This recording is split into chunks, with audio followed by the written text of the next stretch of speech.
Okay, good morning, everybody that's joining. We're just going to give it a couple more minutes, let some people filter in. We'll start in about 3 minutes.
Mute.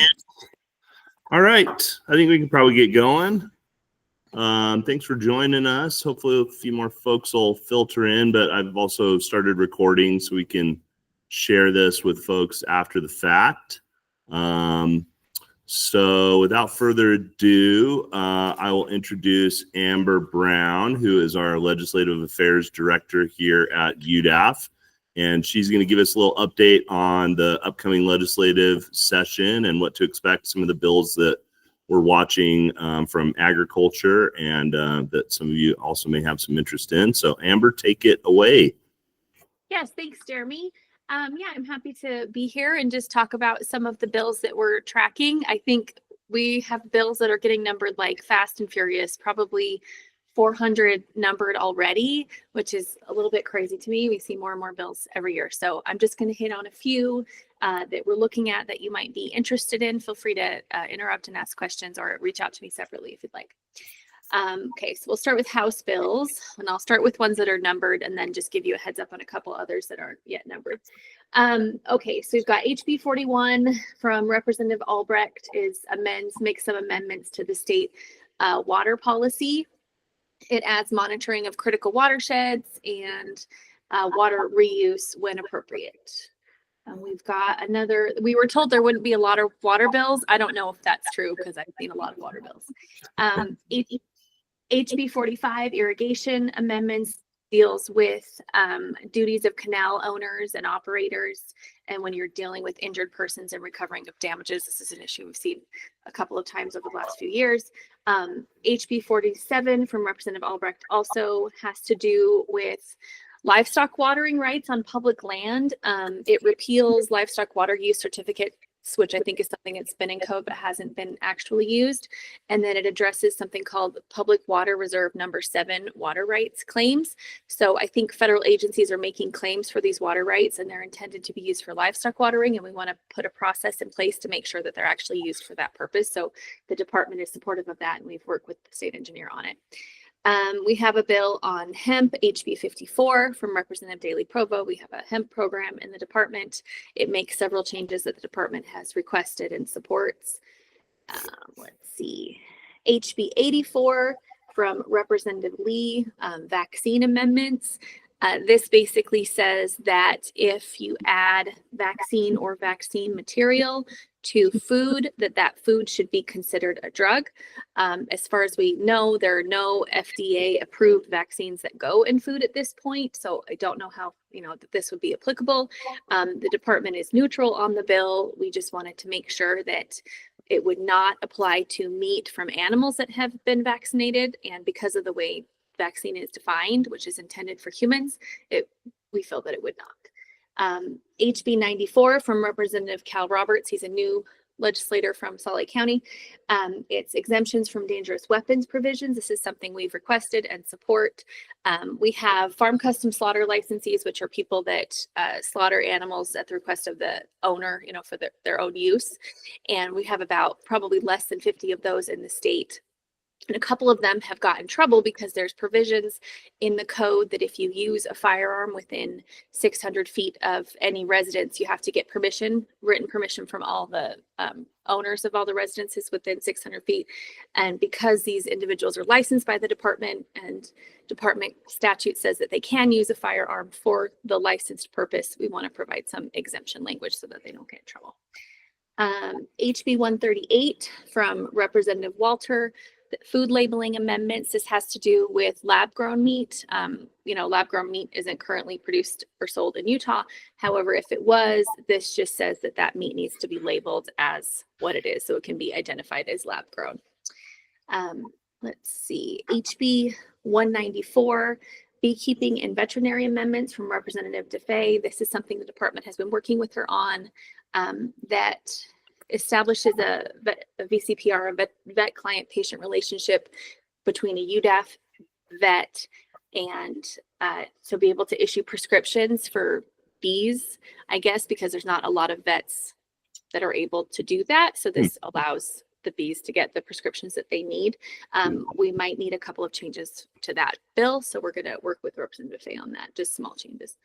HB 203 is a big cannabis bill from Representative Daley Provo that we're working on. It makes some fairly significant changes to our cannabis program. And then let's see, going over to Senate bills, SB 28 from Senator Sandel, livestock brand board amendment. This just extends the sunset date of our brand board to 2034. SB 64 medical cannabis amendments. This is another cannabis bill from Senator Vickers that has some changes we've requested to our cannabis program. Then I'll go over to other bills. We have some that aren't numbered yet that department has been involved in. The most important one for us, we have a cleanup bill every year. This year is the same. Representative Albrecht has agreed to run it for us. It's not numbered yet, but it makes several changes to programs to help, just kind of small non-substantive changes. In the Fertilizer Act, we changed the word fertilizer throughout to plant food because we want to better encompass some of the substances that are being used in that industry rather than having to name everything like biostimulants and beneficial substances. We just want to call it plant food and then define that term. We make some changes in our vet loan repayment program. We have a program that helps to pay student loans of vets that practice in certain areas, most importantly, large animal medicine, because there's such a need out there. And right now you can qualify if you practice in various areas, and this change would allow people to qualify if they practice in a combination of areas. So if they do 20% livestock medicine and 10% of their time working for a shelter or something like that, they could still qualify. We make some updates on our predator control fees to be more consistent with the fiscal year. We make a change to a livestock auction license application, ask for age instead of date of birth, so we're not collecting personally identifiable information. The bill, we officially allow for 10-year brands, so people can choose to do a 5-year brand or a 10-year brand. There's a couple of clarifications on the ELK Act. There is an ACEs program in statute. It was put into place several years ago, but was never actually implemented, and Ag VIP has come in and accomplished kind of the same purposes dealing with nutrient management. And so we repealed the language in code just to kind of clean that up. We have an agriculture conservation easement account. Basically, it's the account. It's not the Land Conservation Board funds, but it's the account that the department uses to be able to monitor and potentially enforce on easements that we co-hold or hold. And we have a change to make it an expendable special revenue fund instead of a restricted account, which means that we would have some more flexibility on spending the funds. At this point, we have to get an appropriation from the legislature, so we have to be able to plan in advance how much funds we need, and that can be challenging.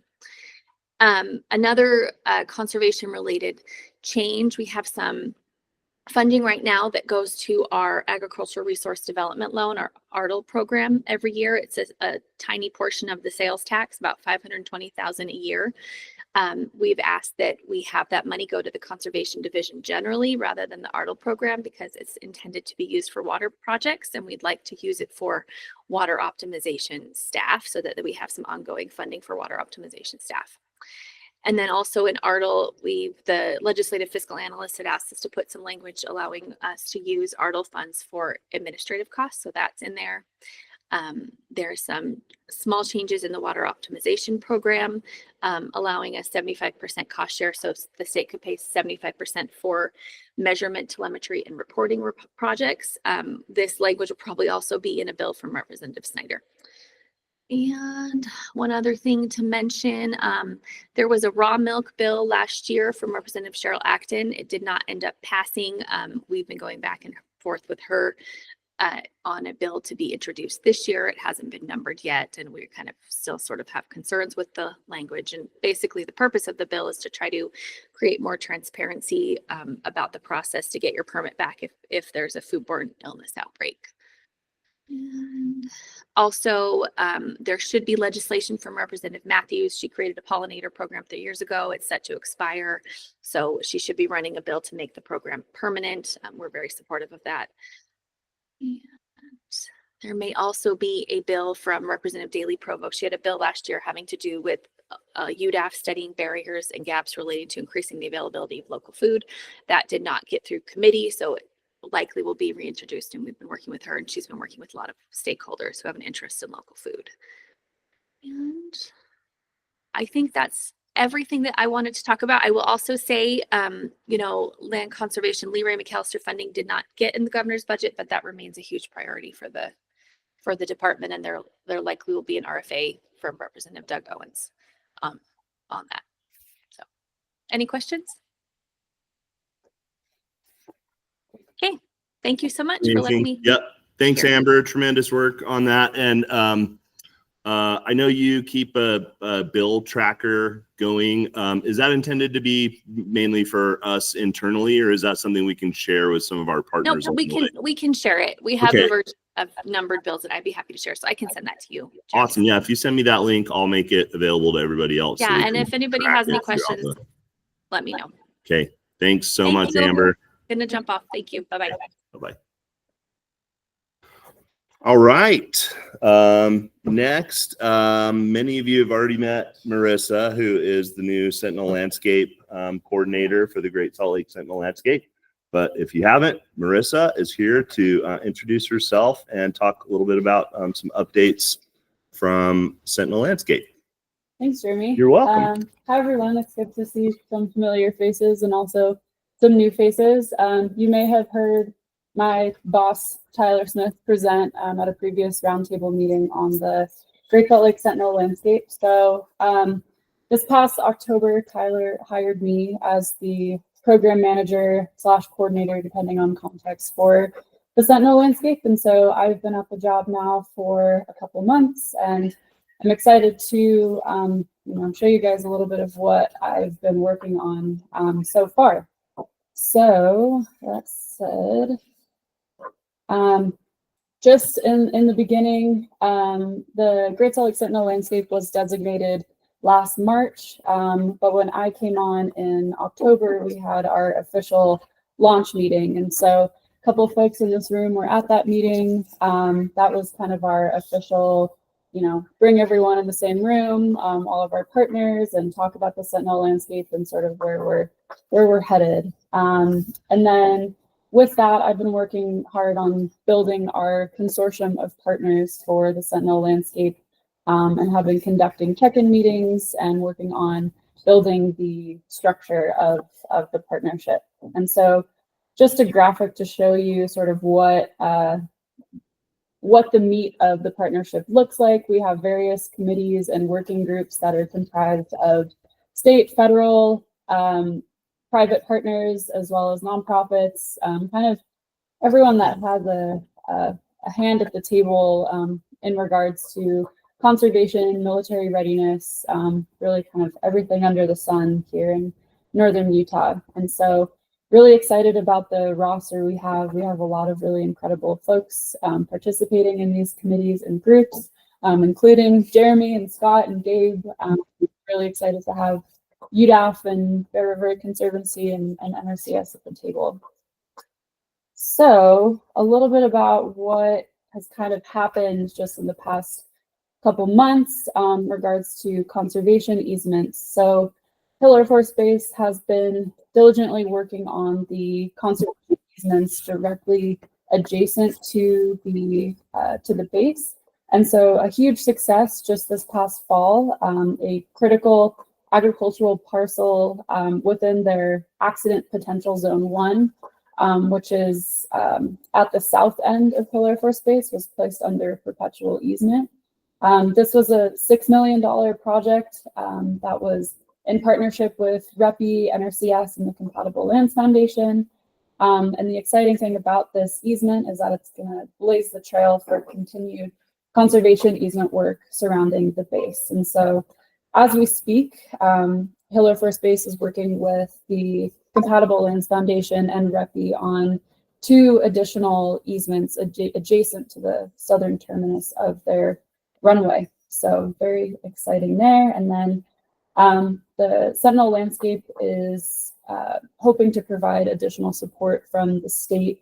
The Department of Veterans and Military Affairs has been working with the Utah Defense Alliance to discuss efforts to secure more state funding for these easements. So hopefully by the next time I'm able to present on these easements, we'll have more successes under our belt, but it's really exciting to see. That is exciting. You know, just in the past couple months on the job, this has already happened. And so additional conservation easement work, I was able to connect the Utah Lake Authority and the Conservation Fund on their land acquisition conservation easement work down around Utah Lake. The Conservation Fund has done a lot of conservation easement work directly adjacent to Camp Williams. And Camp Williams being geographically pretty close to Utah Lake, I was able to connect those 2 partners and see where there might be potential synergies, where the Conservation Fund could help the ULA with acquiring land or placing conservation easements on parcels of conservation concern. The ULA received some ARPA funding that they're hoping to spend on those types of land acquisition. So more to come on that, exciting. And then lastly, in the conservation easement world, we're working with the Tooele Army Depot. So they're the military installation that is just west of the Oakers. They currently don't have REPI, and by REPI, that's Readiness and Environmental Protection Immigration.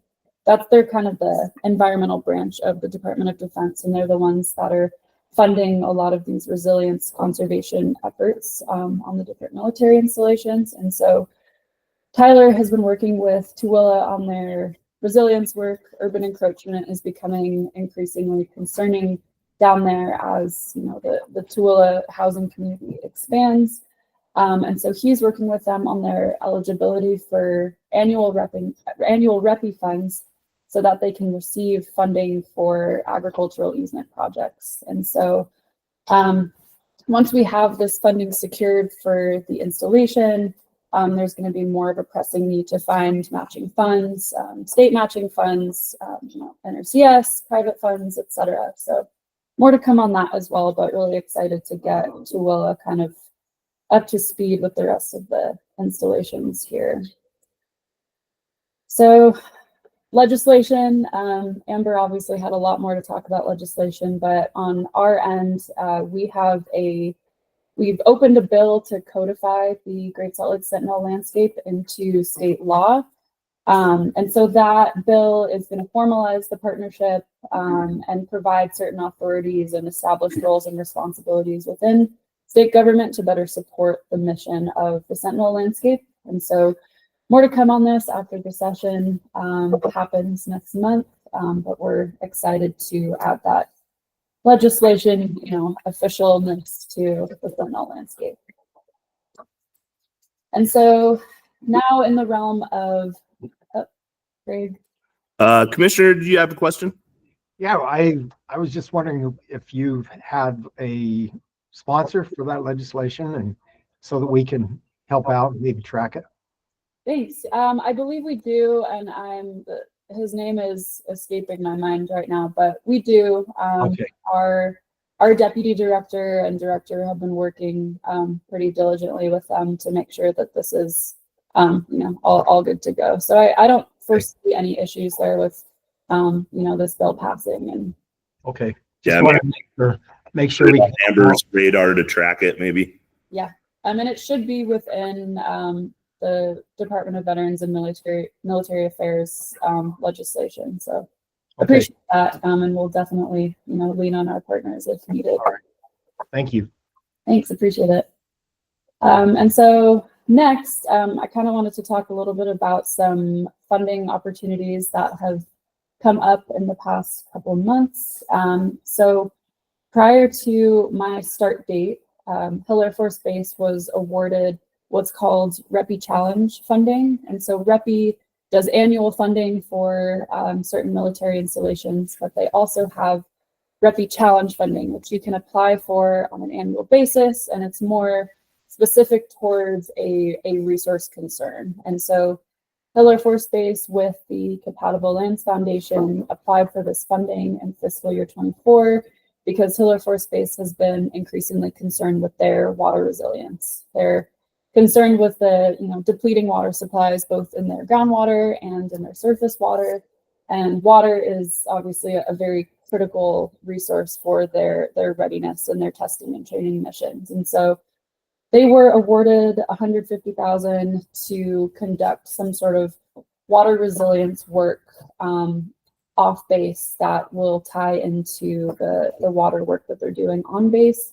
And so I have been working with the Great Salt Lake Commissioner's Office as well as the Division of Water Resources to make sure that we're applying these funds to work that's going to supplement ongoing water conservation efforts in the Great Salt Lake Basin. And so what we concluded with that is we're going to work with a third-party consultant to have these dollars spent on an independent study that focuses on Hill Air Force Base's off-base water supply, tying it into their on-base water use, which is going to better lay the foundation for resilience work in the future. So this is going to be more of a plan. It's going to outline potential future funding avenues through FEMA, through NRCS, et cetera, to be able to put more actionable work on the ground moving forward. So really exciting there. Next, the Sentinel Landscape has been exploring a potential funding opportunity from the Foundation for America's Public Lands. And so for those unfamiliar, the foundation is one of the primary funders of the BLM. And so they reached out to us as a Sentinel Landscape asking for shovel-ready projects that they could use in an application to open up a military readiness and environmental protection line of funding, which is really exciting. And so to maximize this potential, we met with our BLM partners within the Sentinel Landscape, the Eagle Mountain Nature and Wildlife Alliance, the Mule Deer Foundation, and Eagle Mountain City to discuss ongoing work that we'd be able to present to the foundation to state our case. And so the three potential projects that we sent off to them are all aimed at enhancing mule deer migration corridors adjacent to Camp Williams. And the reason this is so important, mule deer with all the urban encroachment down in the Eagle Mountain area have been steered off of their usual migration corridors. And so they're crossing onto Camp Williams and they're present in their testing and training ranges where it makes it difficult for Camp Williams to carry out their missions when they're trying to avoid mule deer. And so for the betterment of Camp Williams and for the betterment of our mule deer, we're hoping that this funding line happens. We're not going to know really until probably the end of this month what's going to come out of that, but definitely more to come. A lot of it's uncertain, but exciting nonetheless that this is, has already happened just in the first couple months of this partnership. And then lastly, we met with our friends at NRCS, Scott and his folks, to discuss the potential for an RCPP for the Great Salt Lake Sentinel Landscape and where we might focus our application efforts this year as our various committees start to meet. So more to come on that, and we're really grateful for your partnership and guiding us through that. And Gabe has a successful RCPP as well, and so there's a lot of success that we can learn from in developing our own application. And so New partners, as I mentioned, the Sentinel Landscape is comprised of a large consortium of partners, everyone from the Department of Defense to our local nonprofits here. And so we're continually meeting with new partners and adding new people to this growing consortium. And so these are just a couple partners that were added in the first quarter of the partnership. FEMA being one of the new federal agencies on the Federal Coordinating Committee for the Sentinel Landscapes Partnership. So we're really excited to have them on board. They're excellent partners and bring a lot of expertise, and they also have a pretty handsome funding package. And so we're really excited to have them on board. The Army Corps of Engineers has also joined the partnership, the Utah Lake Authority, as mentioned before, and then the National Audubon Society with the Great Salt Lake Watershed Enhancement Trust, just one of our new nonprofit partners on board. So really excited to continue growing this partnership. And, I'm always open ears and willing to talk to anyone that thinks, maybe they want to be involved. And, that's kind of my job, is to spread the word. So another thing that I've been working on, every Sentinel Landscape has what's called an implementation plan. We in Natural Resources all love plans, and it's no surprise that we also have a plan with the Sentinel Landscape. And so this plan was kicked off just this past fall with Legacy Works Group. Legacy Works are the ones that manage all the different Sentinel Landscape coordinators. And so they essentially take the funding from Department of Defense, and they pay my salary. They help us with support and getting this implementation plan off the ground. And so this year, we'll be developing the plan with Legacy Works with our Sentinel Landscape partners, and hopefully having a third-party consultant help us synthesize all the information and bring it together in a beautiful, digestible format. And so it's my goal to get that all completed by the end of the year and have a printable copy for distribution early 2026. And then lastly, just some installation specific updates. As I mentioned before, Hill Air Force Base and their recent successful DJ2 easement, with more to come in February and March. Hill Air Force Base has been really great in participating in greater water conservation work that's ongoing. And so they participated in the Growing Water Smart workshop in Reunion in 2024, which I didn't even have to tell them to do that. They went about that on their own. It's awesome to see them engaging with the greater water conservation community. And then they'll be working with the Commissioner's Office and Division of Water Resources to further enhance their water conservation measures on base. So really exciting to see them integrated more into what's happening off base and having them work more with our water partners here in Great Salt Lake Basin. So really excited to keep working with them on that stuff. And then down at Camp Williams, so Camp Williams is a lot further ahead when it comes to conservation easement work, and that's partially due to that they began this work over 10 years ago. They also hold a state designated Sentinel Landscape called the West Traverse Sentinel Landscape, and that's not to be confused with the Great Salt Lake Sentinel Landscape. This was a state designated project and has really helped them with their matching funding to be able to carry out a lot of this conservation easement work. And then additionally, down near Camp Williams, they have a lot less urban encroachment issues than up at Hill, which they're definitely concerned about with growing population here in Utah. So they're really ramping up efforts to continue protecting the buffering efforts down at camp. And so they target a total of about 11,300 acres to be conserved by easements at the end of their work. Currently, they have about 4,145 acres already encumbered under these easements. And since 2015, they've received over $90 million from federal, state, and partner contributions to be able to protect the land around Camp Williams, which is really exceptional.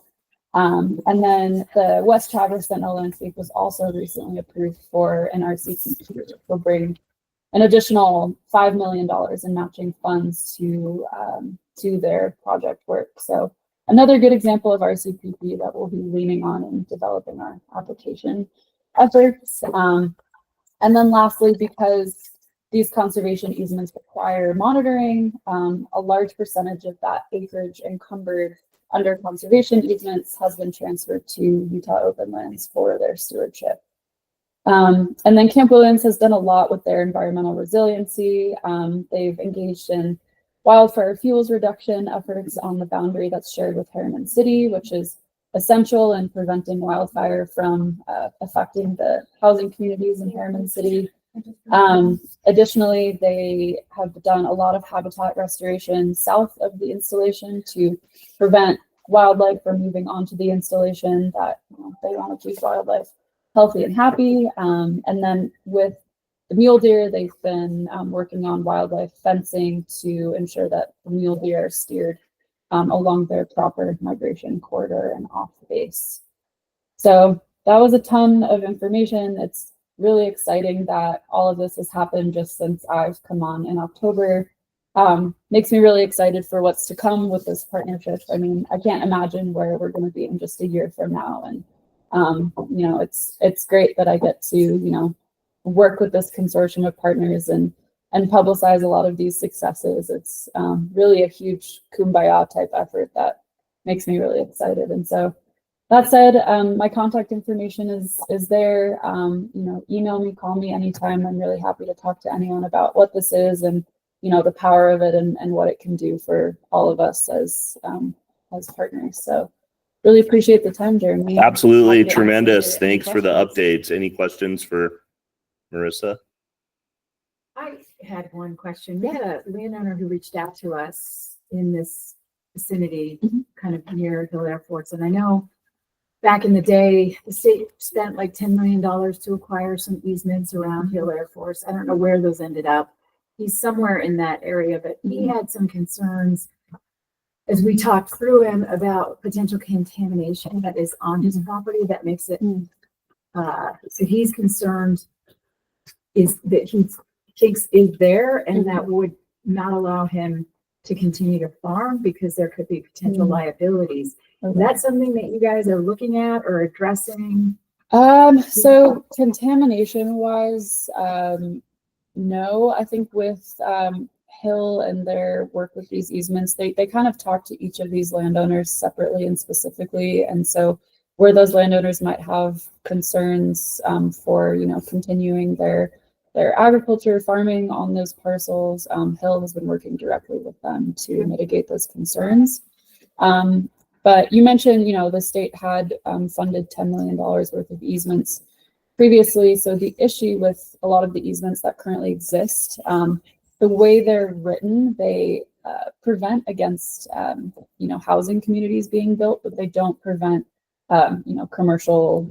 So like you could build a Walmart or a Home Depot there. You can't have a house, but still it's kind of the same issue with encroachment that would affect their readiness missions. So we're trying to change over a lot of those easements and update them so that they're, held as open space agricultural land in perpetuity. So that's a lot of the work. But I'll, if you reach out to me about that specific concern, I'm happy to connect you with the folks at Hill that have been working on it and see if we can, get that issue resolved. Great. Any other questions for Marissa? Anybody online? Okay, well, thank you so much. Tremendous amount of work, and God, in the last couple months, that's amazing. So I think we're all thrilled to have you in your position and keep up the good work. Thank you. Next, we're gonna hear from NRCS. Scott and Kayla, do you guys want to give us some updates from feds? Yes, I'll give you a few updates. This winter has been very busy. We received upwards of 26 ASAP applications. Then we also received two or three RCPP related applications. As for individual projects for the RCPP. So we're busy on trying to process those applications. Altogether, we as the state of Utah was allocated about $8 million to use between the IRA and the farm bill, general pool money. So we are in a process of selecting the projects. Right now, we have selected 5 projects for the, excuse me, 4 projects for the state allocation general farm bill pool. And we selected 1 project for the IRA side so far and ran out of money. Some of the issues that we're facing is $8 million total doesn't go far in Utah.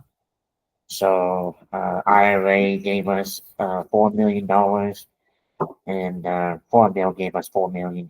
So we submitted a request for additional funds and we're just gonna wait to see if we're getting that money to support another 4 projects out of that.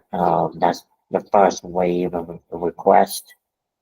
We will submit a second wave of request in May 1st. So the first one is due on February 1st. The second one is due May 1st.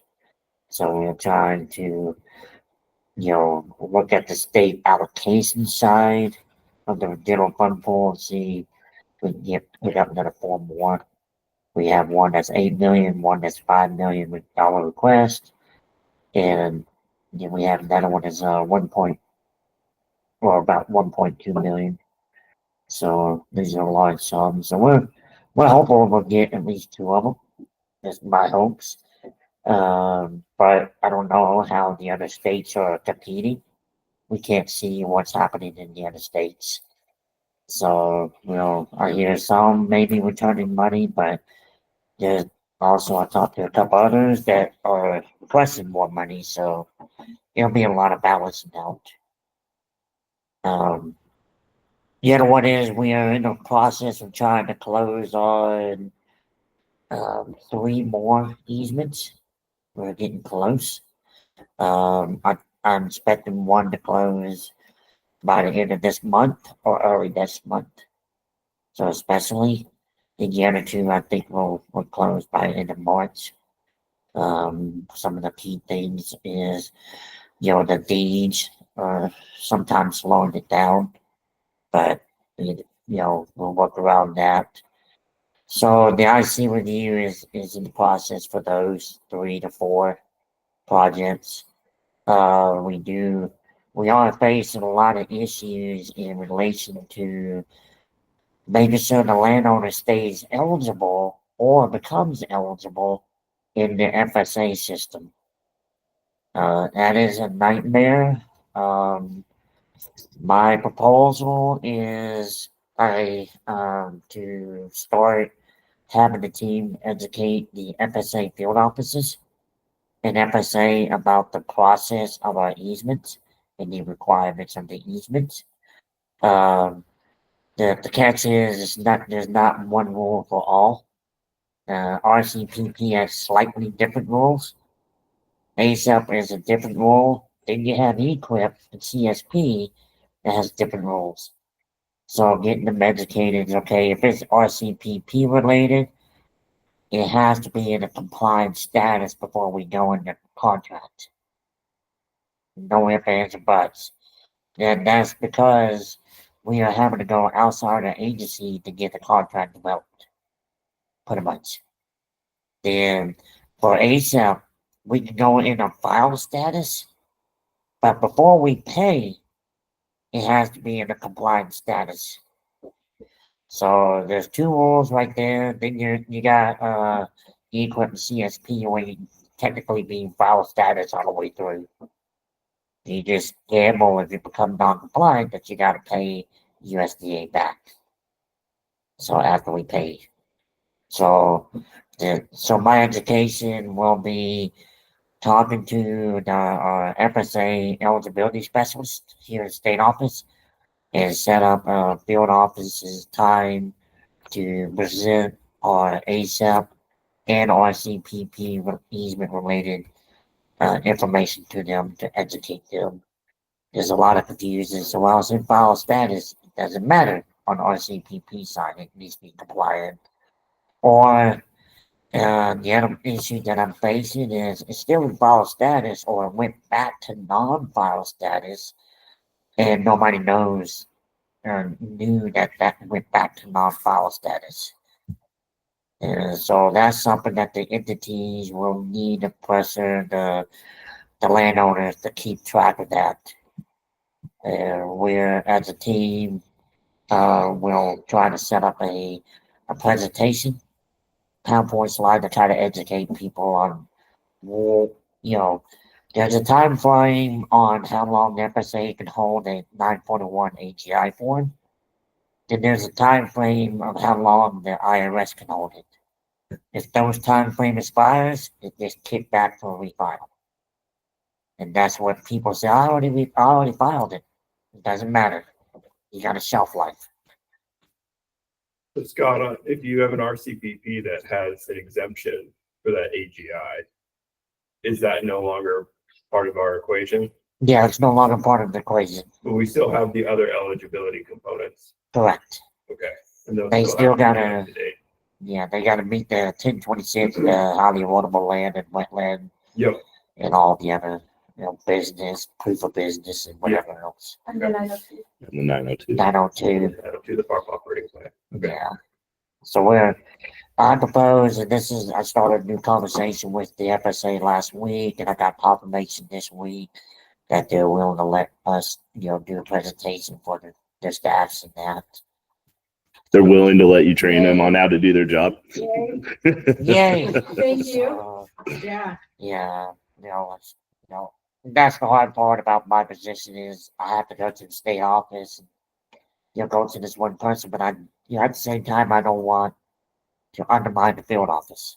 So I gotta balance it out. So we'll get through this madness right now, and we'll set up a training with them early next month or two to discuss it and maybe even make it to where we can have that PowerPoint slide active in our USDA website. So then the other part is we have a contract with American Farmland Trust. They'll be helping us, perform the education like that, keep the information going, and also they're gonna also help NRCS and UDAF set up this roundtable more. Create some type, if it needs bylaws or memorandum of understanding, they're gonna help us stand it up. Then with the NRCS assistance, we're paying them to do that. Then once the roundtable is officially stand up, functioning, everybody's, we have meetings once a quarter or once a semester or once a year. We have all that set up. Then we'll give it to UDAF because UDAF is still wanting to hold it and, take the lead on making sure that easement is successful in Utah. Easy. Easy peasy. Yeah. As far as the new sign up periods, there's none in our radar right now for RCPP or ASAP. Me, I definitely don't have any more till probably October. We received about $70 to $75 million worth of request. I trickled it down to about $60 million that is still eligible. And that's just for the ASAP AL side. RCPP, I don't really count that because it's already accountable through the RCPP agreement. So, but as for a new general RCPP sign up period, there's no news on that. I imagine it'll be the same as we're imagining it's going to be the same as last year's time frame. They may release it in February.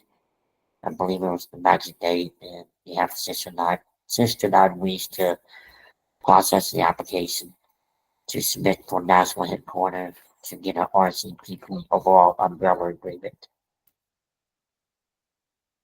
Do they know what the value of that is going to be, the new RCPP? Have they No. provided any estimation of how much No, funding will be available to apply for? not until, we probably won't know until next month, be honest with you. You know, and that's same as, our the bond bill. Yeah. Because the bond bill is still currently, $500 million, I believe. But since the bond bill is being extended, I think we have to face the sequestration of a little reduction.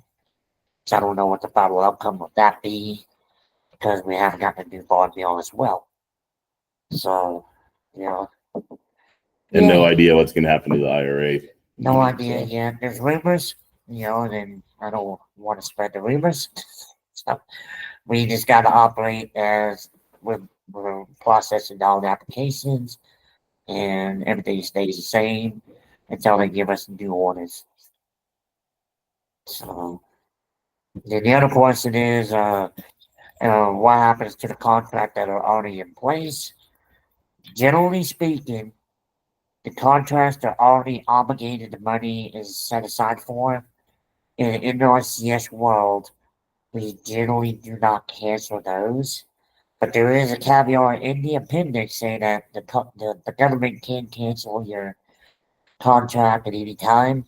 But as far as I remember, since I've been working with the agency in 2000, or working with or for the agency since 2001, we haven't canceled any contract because of new administration or anything like that. CRP is different. That's FSA. That's a congressional hearing every year on how much they want to pay. And then we get inundated with questions because they hear about the CRP. CRP can be canceled, or they decide not to pay half as much, or whatever.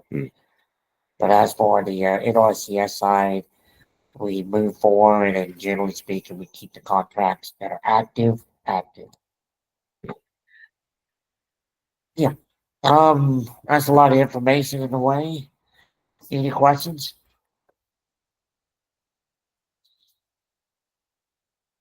Okay. Anything else? Kayla, anything to add? We're just really glad that you guys are working through some of these challenges, because I think FSA has been a challenge for landowners to understand, and obviously for FSA to understand. And it's hard to move that forward. So I applaud you for taking that on. So thank you. Yeah. Yeah. Yeah, I know enough to be dangerous. Don't we all? Yes. Yeah. So I mean, there is a handbook that I think it's called Handbook 6 that talks about the process of the eligibility. It does talk about where if you need the state office to FSA office to review the IRS portion, they're allowed to do it, but they need essentially proof from the accountant, stuff like that. But FSA field office is allowed on certain phases to do that kind of determination. But for the RCPP and payment process, state office has to be the one to approve it if IRS is not getting to it in time. That's the key importance and difference in that part. So, but yeah, I've been dealing with FSA since 2001, and yeah, and it's amazing how each county that I worked in Arkansas, Mississippi, Louisiana, Montana, Arizona, and here, it's amazing how not only each county or each state, but each county can operate a little bit differently. And it's fun.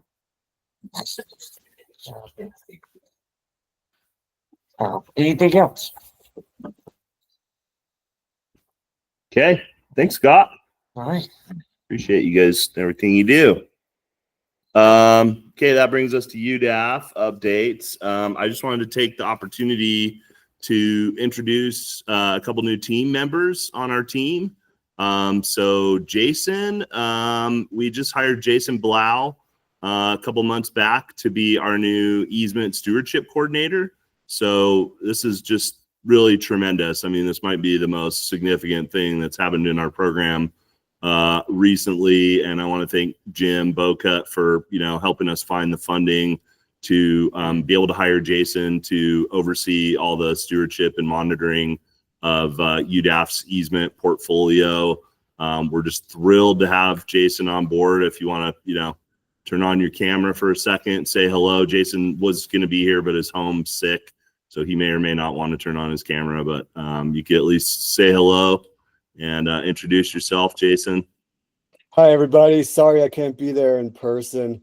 I'm definitely under the weather here, but great to be working with the UDAF team, and I appreciate the intro, Jeremy. I'm usually in the conservation office every day, so swing by or say hi whenever you can, but really good to be here. Appreciate it. Jason's really hit the ground running. His background is in outdoor guiding, wilderness guiding, and things like that. So, he knows his way around a map and knows how to find these locations and knows how to read an easement and monitor. And he's doing great work. So we're really thrilled to have him on board. So welcome, Jason. And then over here in the room with us is Trevor Atkins.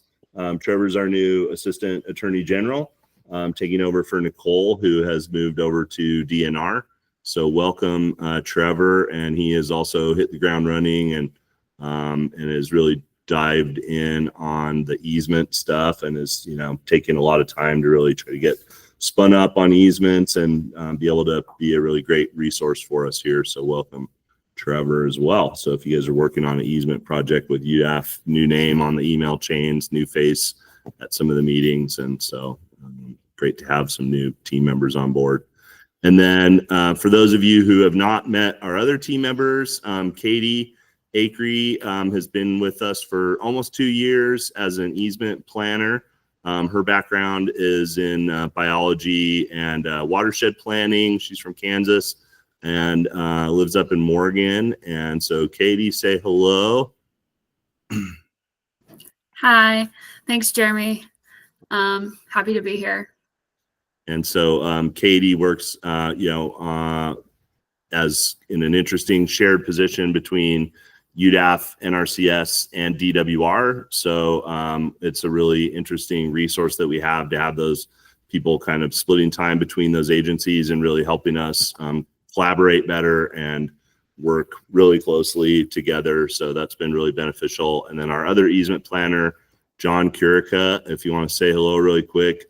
John comes to us with a legal and a real estate background, and so brings a really great balance to our team in terms of having a lot of different areas of expertise. And John and Katie came on about the same time.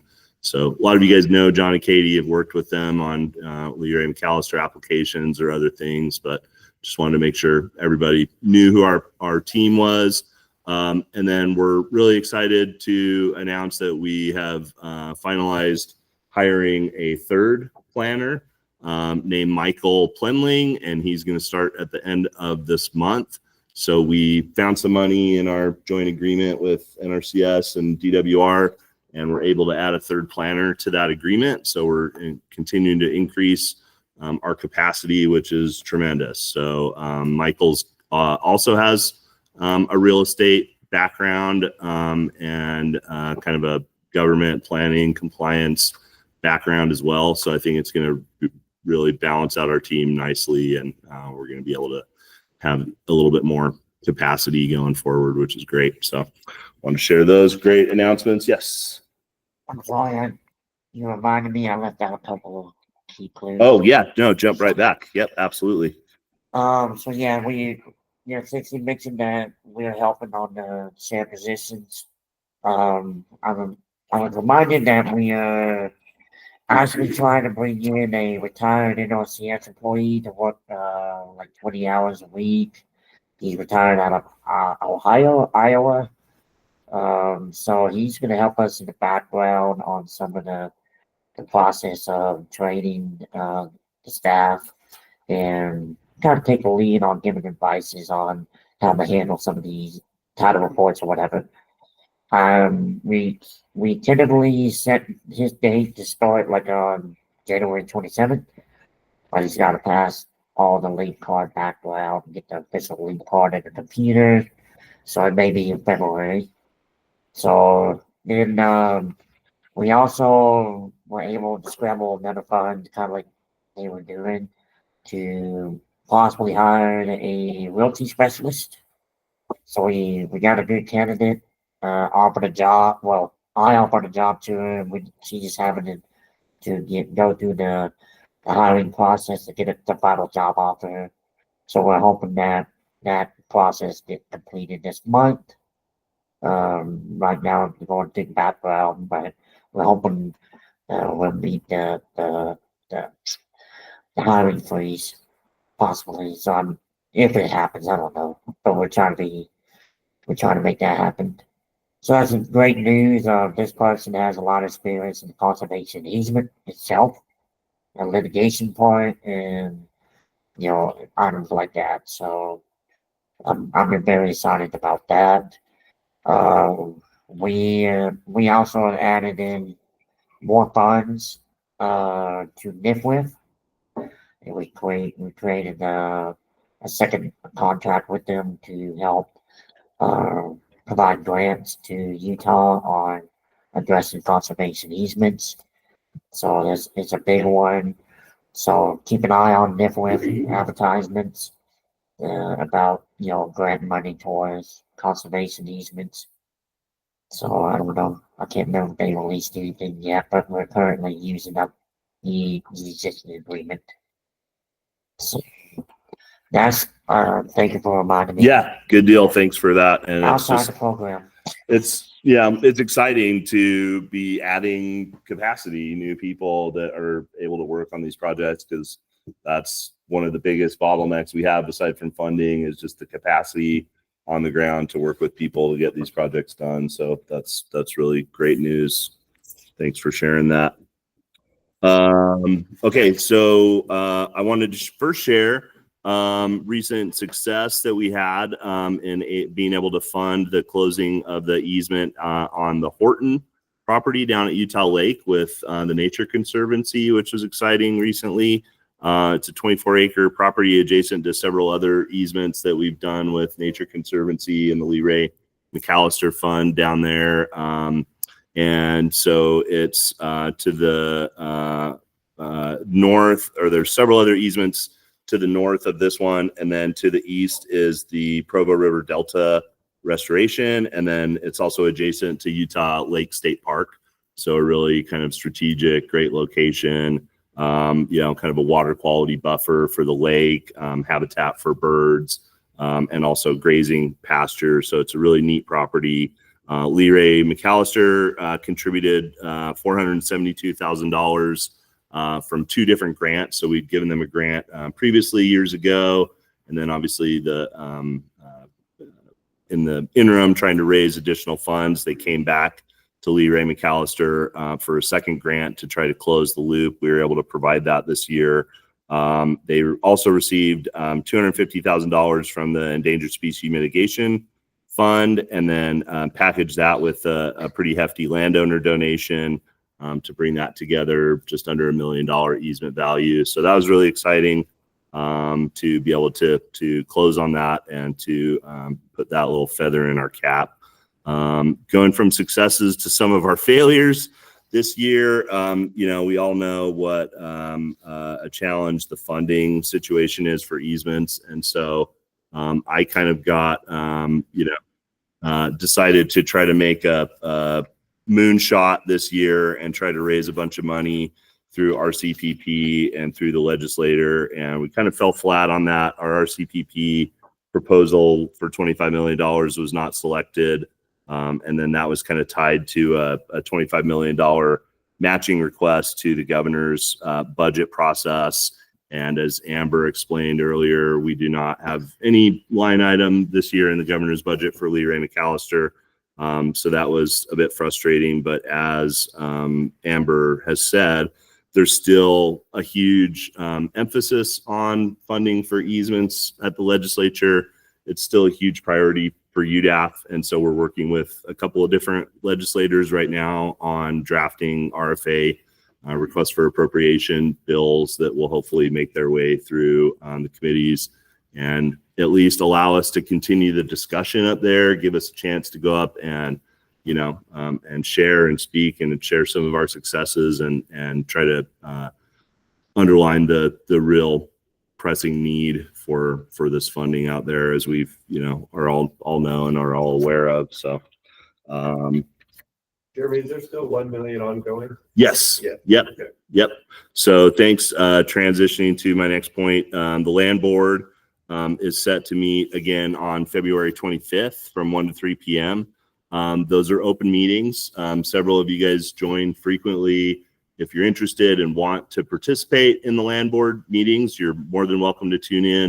You can come in person. They're also online, again, publicly noticed, and we take minutes, we record them, so those meetings are accessible, and you're certainly welcome and able to participate. We would welcome that. Reach out to me. I'll put you on the distribution list so you get the invites and everything like that. It's also on the Utah Public Notice website. If you sign up for announcements, it will tell you anytime there's one of those meetings has been scheduled as well. So I'd love for folks to participate in that. So we'll be discussing kind of what the board's priorities are for this year. Last year, we had a lot of really great discussions. We made some changes and adjustments to the rankings, and we will take some time to kind of reflect on how that worked and did we achieve the priorities that the board stated that they wanted to try to achieve, and how can we help, better focus our efforts on projects that we that are of the highest priority. So we'll talk about how we can do that through our ranking and application process. But so we don't really know if there's going to be any special emphasis yet or any areas of interest from the board for projects for Lee Ray McAllister for this year yet. But at that meeting, we will discuss our priorities and establish a timeline, I think, for the funding opportunity for this summer, which should probably follow the same general timeline as last year. So most likely opening up around June, open for a couple months, and then we'll have a month to do site visits and to do our kind of technical review of the applications, and then hopefully be able to make announcements in September like we did last year. If we need more time, it may get pushed to October, since we kind of meet at the end of the month. So that's kind of the timeline and what to expect. Last year, we rolled out the new application process through Submittable. We got a lot of good feedback that it worked pretty well, and it was a little more, user-friendly than our previous system. But if you have experiences you want to share with us from having gone through that process, please do, because we'll be fine-tuning that, refining that throughout the next couple months as we get ready to open the fund back up again. But pretty happy with how that worked. Shifting all the application stuff to Submittable made it a lot easier for us to process everything on our side, but we welcome any feedback that people have on that process. So Just a note on that. Yeah. I can't remember if it was possible last year. Was it possible to get a printout? Yes. Our side? Yeah. Okay. I don't know if it's possible to I don't know if it gives you the option to save or to print out your submission when you submit it. I'd have to go back and remind myself what that end screen looks like. Yeah. But if it doesn't, I can access that. And I should just, as a matter of process, just send everybody a copy of that, which I don't think I did last year, but I'm happy to do this year. I think that would be helpful. And I think just double checking with that feature is part of that submittable form. Yep. Just make a note. It's good to know exactly what I checked. Absolutely. After I click that submit button. Absolutely. Okay. And then again, part of our process is that gets submitted, and then the planner does a review and can reach out to you and say, hey, we noticed this was entered this way. Are you sure this was the way you wanted it? We can kind of make sure everything is set before it gets ranked, to make sure that everybody's comfortable with how their responses show up. So just encourage anybody that's going to apply, thinking about applying, maybe has a project, just come talk to us ahead of time, get that conversation started. We'll team you up with one of our planners to help you put together all the necessary documentation for that application. And I already talked about we've hired a third planner who starts at the end of January. So any questions on Lee Ray McAllister upcoming funding opportunity? Again, we'll have the $1 million ongoing. We may have a little bit of carryover, but we'll probably just say we've got $1 million funding opportunity, and we've got a couple $100,000 maybe to play with if we need. But we'll just kind of stick with that. So any questions? Yeah. I did reach out to Representative Kohler. Good. About doing kind of an ag land day up there. Is that still something that, I mean, I know it's something more for the land board and what they might want to do. But I'll be talking to them in the next little while here. If that's something we still want to do, we talked about people bringing their kind of Utah own. Exactly. Yeah. I still think that would be a great idea, even though we don't have a item in the governor's budget to really go up and try to hammer on. If these RFAs get introduced, and again, it's hard to plan an event like that, right? Because we don't always know exactly what day the committees are going to be discussing that bill. Obviously, it would be great if we could coordinate that, but it's like sometimes we only know a few days ahead of time.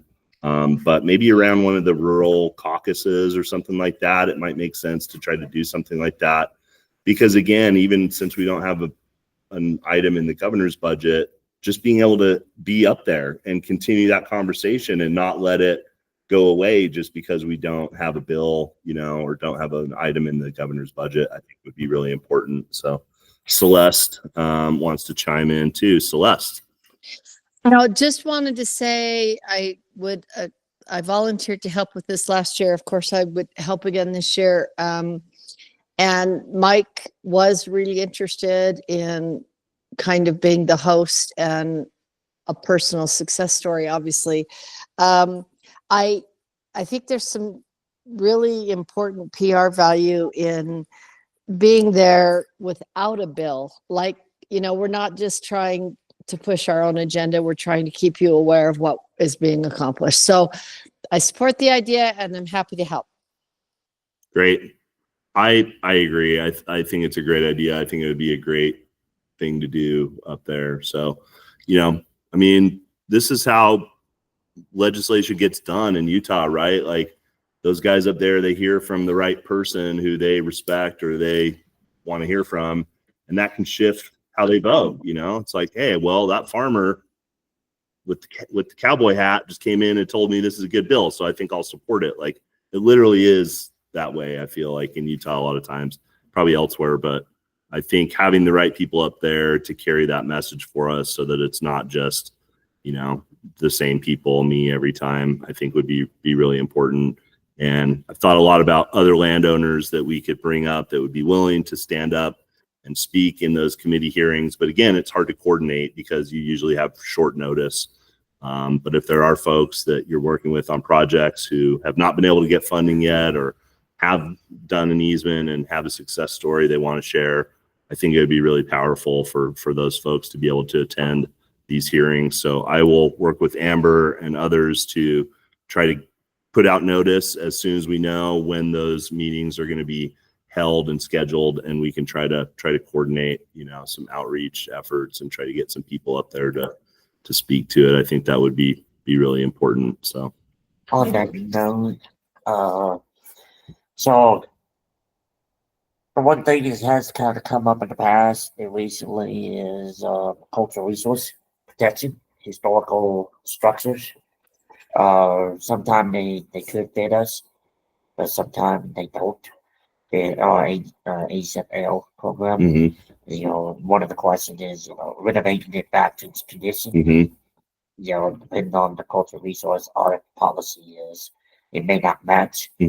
So my question is, does the state of Utah have a heritage commission that could help provide a program to protect land under the cultural resource category or historical category?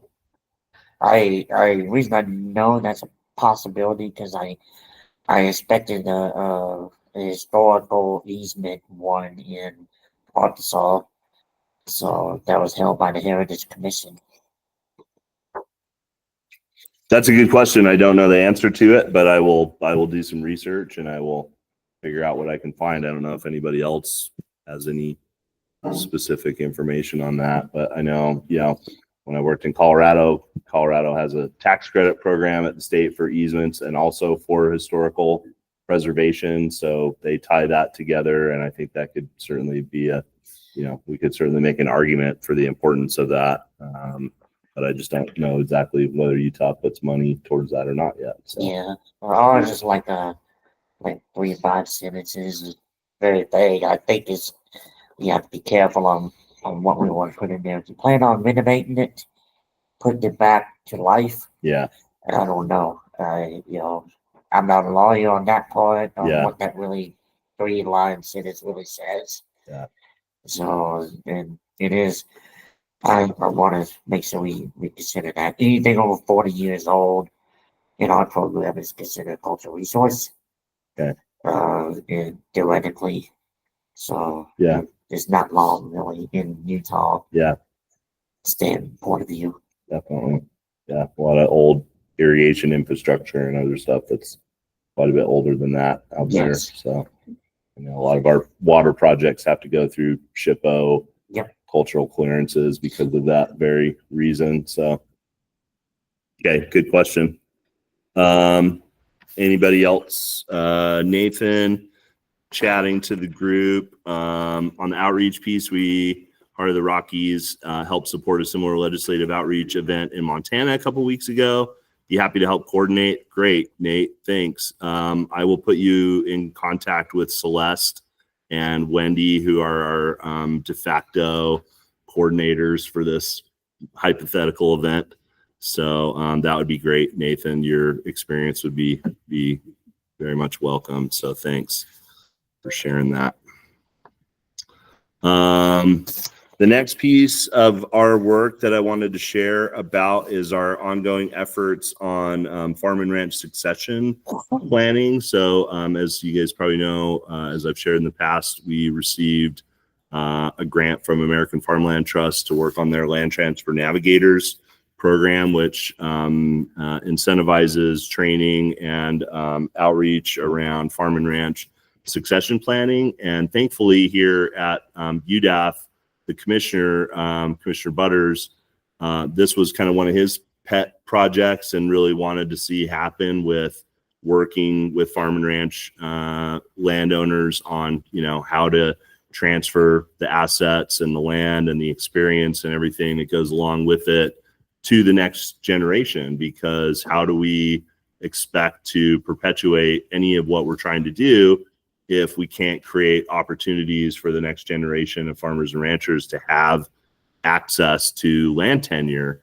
And so it's a really critical thing. And for me, it just makes a really fitting lens to kind of look at all of our easement work through, because conservation easements are a really powerful tool to achieve an outcome.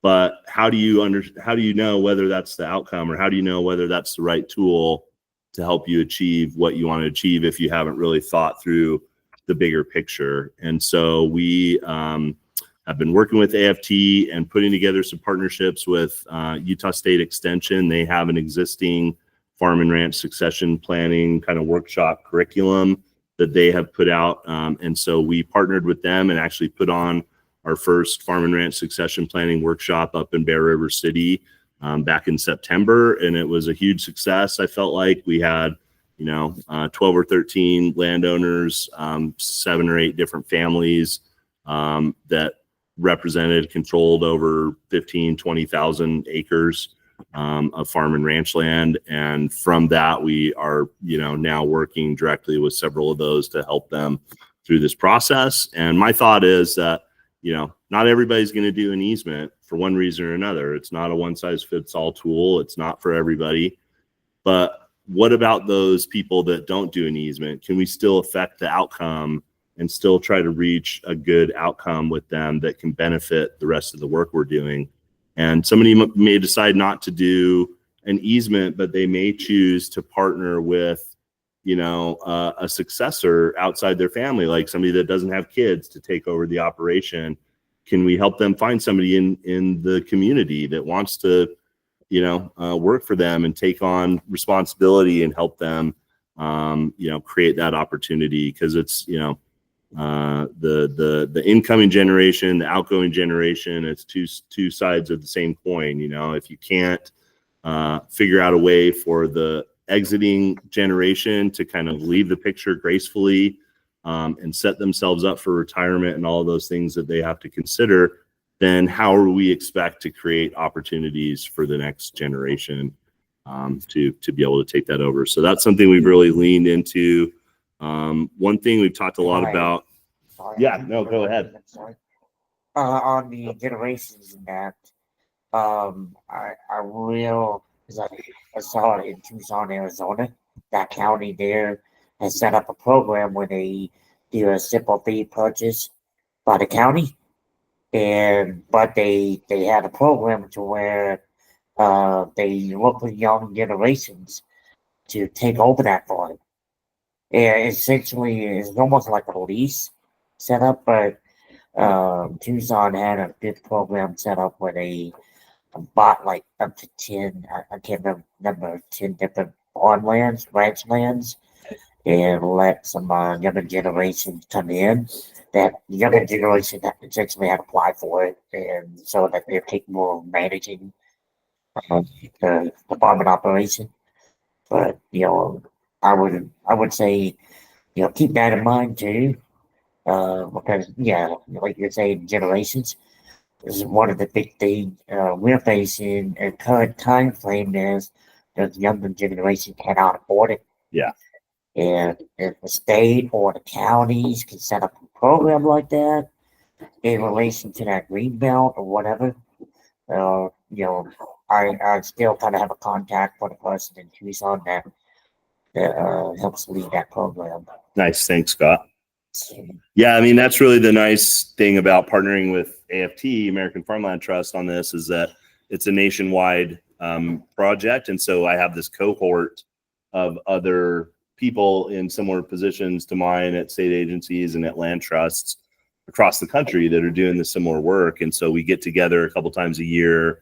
We trade stories, we trade experiences. We're all going to get together in San Antonio here at the end of this month.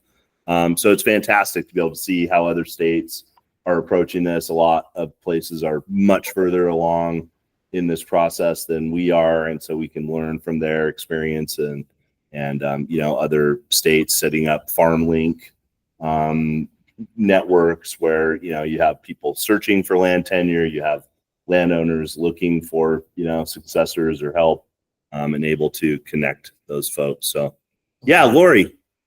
Hi, do you have the contact name of the people at Utah State? I do. Yeah. I've been working with Josh Dallin and Jacob Hadfield, and I'm happy to share their information. It's through the, I'm blanking on the name of the center, the farm center at Utah State. Bastion Center. Bastion Center. That's right. Thank you, Wade. Sorry, spell that. Bastion, BASTIAN, I think, or something close to that. I can give you the name. I think your spelling's right, Jeremy. Don't ask me to do two things though. I'll send I'll make a note to send a link out and their contact information. But we're in the process of trying to schedule several more workshops. So we started up there in Box Elder County. The next one we're hoping will be in Ogden, and then maybe one down in Spanish Fork, and kind of work our way across the state. So hopefully to try to reach as many people in different areas as we possibly can, because there's a huge demand for this. At the same time, we're capping these at about a dozen or so people just to try to manage the logistics of those events. And one of the most kind of powerful, important parts of that was the discussions that happened between the landowners during that event or during that workshop, and kind of sharing, experiences with each other. So keeping the group a little bit small to kind of facilitate those types of discussions and stuff was really valuable. At the same time, we want to try to reach as many people as possible. So we're working to schedule those workshops, and we're kind of combining curriculum that Utah State had developed in partnership with North Dakota State University, who has a big established farm and ranch succession planning program. We use a workbook that we got from them. So it's nice. We haven't really had to reinvent the wheel. We've been able to leverage a lot of existing resources to kind of bring those workshops to people. So it's been a great start, and we're looking forward to doing a lot more of that type of work. So, yes, sir. I'm John Benyon, conserve Utah Valley, and it happens that we've had my wife's family. Her father is 90 something, and Yeah. preparing for this. Yeah. One of Carla's brothers-in-law, my wife's brother-in-law, is an extension area agent. Great. And so we looked at this material, and it's excellent. It isn't just written from a perspective of law or whoever, but it's every aspect of it is research. Yeah. And so the advice of how to get ready to pass land to the next generation was just absolutely excellent. I'm so thankful for that feedback. Thank you. One piece of Yeah. feedback is that what we were looking at, and it sounds like your workshops and the workbook would solve this problem, but the amount of reading that you had to go through to learn what they knew, Yeah. 100 dense pages, Yeah. it was just too much. Yeah. And so if you have as you said, a workbook and small workshops, that would Exactly. really be a way to make this work. And the way that Utah State had approached this, and I think is a really smart way, we've just kind of adopted and run with that, is that, a succession plan is not a piece of paper that you write down and you stick in your drawer. A succession plan is a living, breathing activity that is ongoing, And so our pitch to people to try to get them invested to come to these workshops is, you could walk into your attorney's office right now and you could say, I need a succession plan for my farm. And they're going to push the button on their clock, and the $200 an hour is going to start as they tell you, okay, where's your water certificates? Where's the, vesting deeds to your property? Where's all this information? And you're thinking, oh crap, I got to get organized. But that clock is ticking, and you're paying for that time with that attorney or that estate planner. So our pitch is, come to this workshop and we will help you get your documents organized and your thinking organized in a way that you can then start these conversations at home with your family, and you can pull together all of your information. And then when you go to your estate or your tax planner's office, you're ready to go. You're already a third of the way down the field, and you're going to save a ton of money on attorney fees by letting us help you get organized and get thinking ahead of time. You're not going to leave one of our workshops with a fully fleshed out plan. You're going to have the start, and so that's the way we approach it. And then we try to connect them with the right team, the right resources to help them, actualize their plan. And so that kind of, bleeds into my, as you said, in the lawyer's office, you're not going to get anything about agricultural values, right? Or making what your goals process, right? Figuring out what your goals are, right? So that, and the workshop's a really nice mix of hard skills, like exactly what you're talking about, and also the kind of the soft skills of like, how do you set up an environment that's conducive to having this difficult discussion with your family?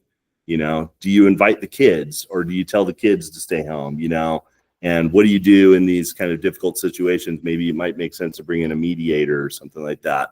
So, I mean, I just, I thought it was extremely valuable, and the feedback we got from our first workshop was off the charts, that people thought the same thing. So really encouraged by that work, and we really want to see that continue to the point where I think I'm going to try to hire an intern to help with this work and to organize these workshops and stuff like that. So I'm going to work with Jim to get that authorized and then, put out to our network. So if you have somebody that you think might be a great intern for this, keep them in mind, let them know that opportunity could be coming down the pike. So that's pretty much it. Like I talked about with the succession workshops, part of it is then connecting people with the right resources, and that's a big thing I think about a lot of time. Like, do we have adequate resources out there? Attorneys, tax planners, appraisers, all of the different people that we need on the team to make one of these projects work. And how can we work together to both kind of share resources and share referral networks, but also build that up. And so, we won't get into that fully right now, but something I'm thinking a lot about, whether we could have like a shared referral document or something that we all contribute to with the names of people that we've used in the past that we know are competent and able to help folks. You guys have a great document like that on your website, which I share with people frequently, but I thought it'd be great to crowdsource something even more. So maybe we can work on that as a group in the future. So.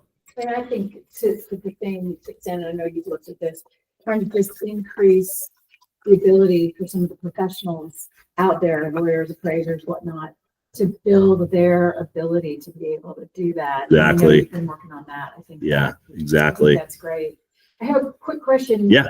Maybe not quick, but I know at one point we talked a little bit about whether or not there were some potential efforts to create sort of government policies of areas that were specifically valuable to protect. I think back to Jim's comment long ago about, some of these smaller acreages, but they're kind of key to communities. Yeah. Is that something, we looked at it a little bit with respect to some stuff we're doing along the Colorado River that maybe didn't hit some of the soil components, but it is being actively farmed. It makes sense from a Colorado River compact perspective, but there's no category for the. Yeah. And I know you were facing that too. Is that something you guys are working on at all? I think there's two parts to that, and it is something we've been thinking a lot about. One is how do we be more smart, or how do we be smarter and more sophisticated about how we choose the projects that we work on based on a lot of different criteria. So do we need a more of a comprehensive criteria for how we select projects beyond our ranking system for Lee Ray McAllister? But the other portion of that is that's kind of the direction that I want to go with our land conservation program here at UDAF, because we have the Lee Ray McAllister Fund, which is overseen by the board, but we also have our land conservation program, which I'm the manager of, where the legislature has been like, hey, we want you guys to be adding basically land trust capacity, right? Like trying to do the same type of things with developing projects that the land trusts are doing. So we're wading into that very cautiously and very slowly, but trying to see where those opportunities will be. And for me, a lot of it is like, how can we help carry forward projects like that might not fit in these other boxes? I have several projects on my plate right now that are tremendous projects, but they're maybe not going to receive ASAP funding, but they still really deserve to go forward. Previdel, some of these others where it's just like such a great project, but how do we connect the dots? And so I think with new resources coming online through Sentinel Landscape, exploring other opportunities, I think that can be one way that we can try to have an impact, in this space, I think. So, part of the partnership, I think, in this collaboration is, let's share ideas and figure out how to make that happen. But, from my perspective, that's the type of thing I'd like to try to be able to do with our program. So, before I almost forget, I got one more question. Yeah, man. For you. So on that succession planning, is it possible for us to get kind of linked into the email list? Definitely. Yeah. I just think it could be valuable, landowners, when they think about easements, they often think about succession. Yeah. To somewhat go. Definitely. Yeah. And so whether a landowner is already working through an easement and should probably attend a succession training. Yeah. Or whether they want to attend a succession training to decide whether or not they think an easement could be an option for them in that overall succession. I think that could be some good back and forth. And I think that we could have some landowners attend that event that I think could get a lot of value out of it. I think so too. And we had a kind of a mix of both those types of people who are at the beginning still just trying to contemplate, and others who are already doing an easement, but decided actually I might have shortcut some of this stuff and it's useful to go back and think through it.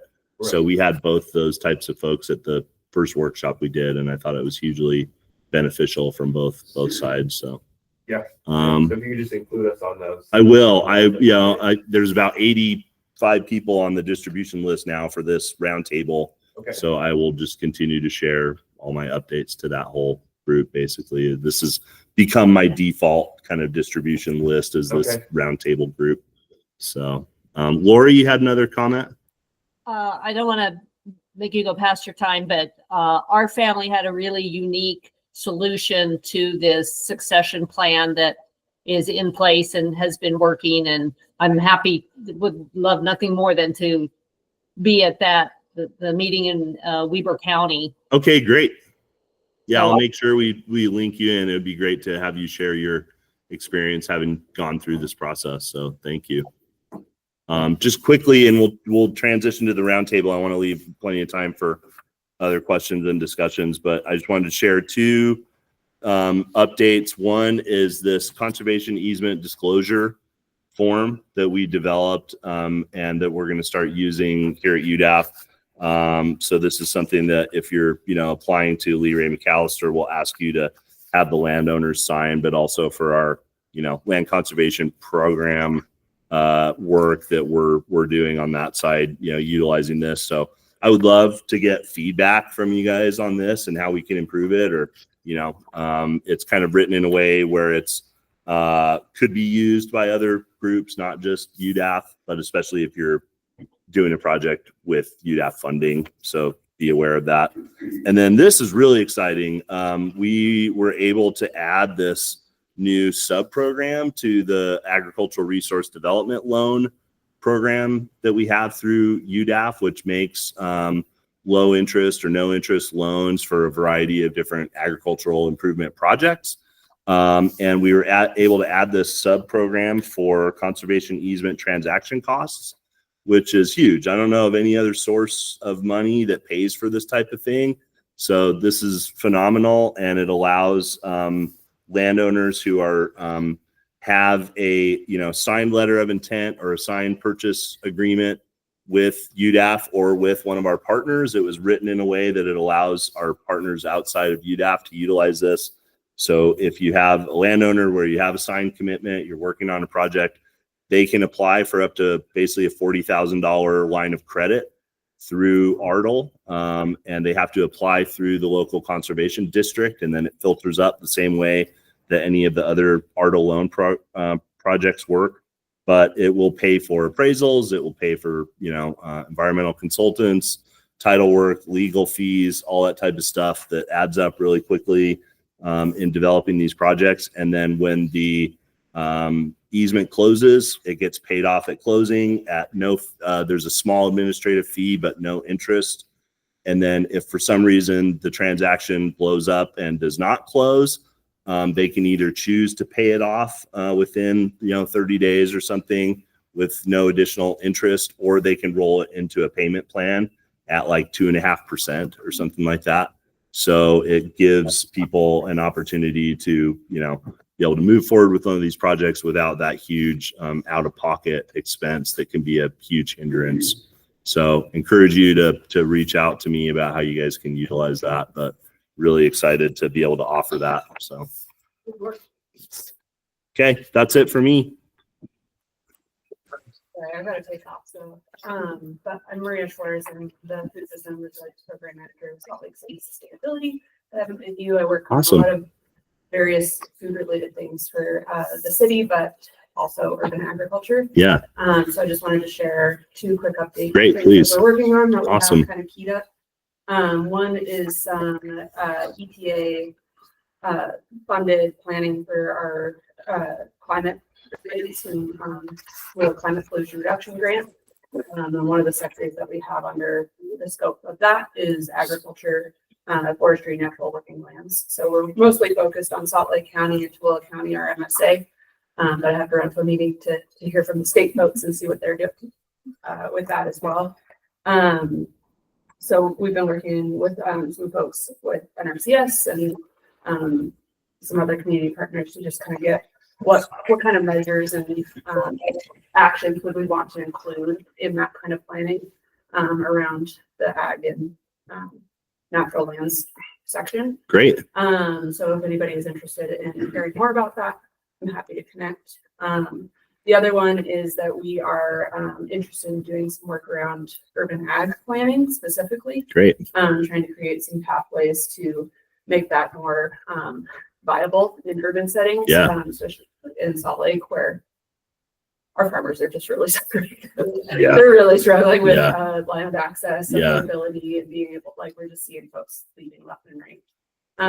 So we're contemplating right now putting in a submission for a planning grant through the Urban Ag or Office of Urban Ag and Innovative Production through USDA, and kind of looking for if anybody's interested in partnering on that.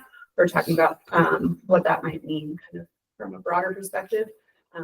Just because I'm based in Salt Lake, that's kind of where my focus is, but it's a regional issue. So awesome. We're seeking. Did you say your name again? Maria Schwarz. That's great. Thanks. Spell the letter. SCHWARZ. I think there might be some potential synergies there. Yeah. We should talk. Yes. So is there a way to get your contact information? Awesome. Yeah. I can. Yep. I'll make a note and I'll send it out to the group. Thanks for sharing. Thank you. Thank you. I have to speak too. Thank you both for joining and participating. Absolutely. Yep. Keep up the good work, you guys. Oh. Likewise, back at you. Great. Well, we can just kind of open it up to the group. If there's anybody else that wants to provide an update on anything they're working on or questions on anything we've discussed. One person brought the topic of talking about the new IRS regulations that impact bargain sales.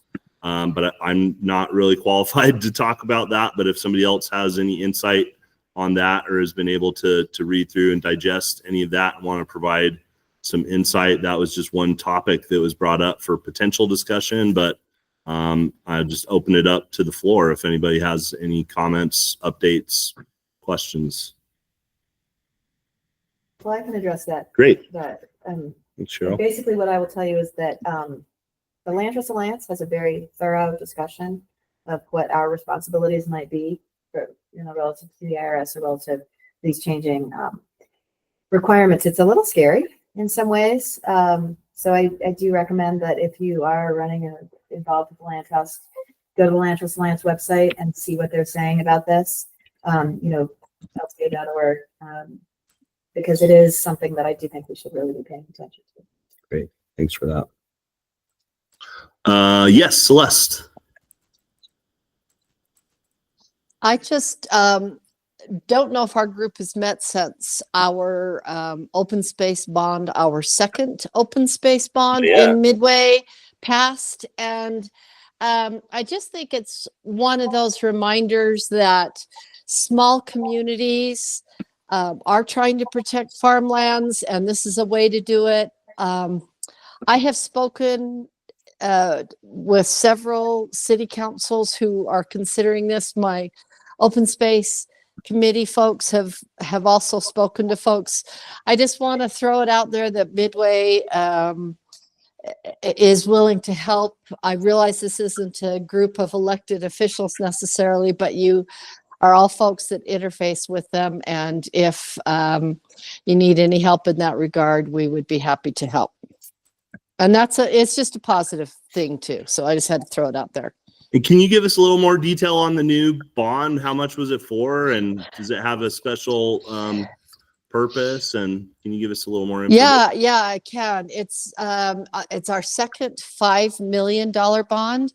And, the first bond was very, we had to be pretty active in educating folks on what a bond was to try to protect our farms up here, which also creates open space. I've kind of changed my terminology. It's called an open space bond, but really we're saving farms and we're giving farmers an option besides to just sell their land to a developer.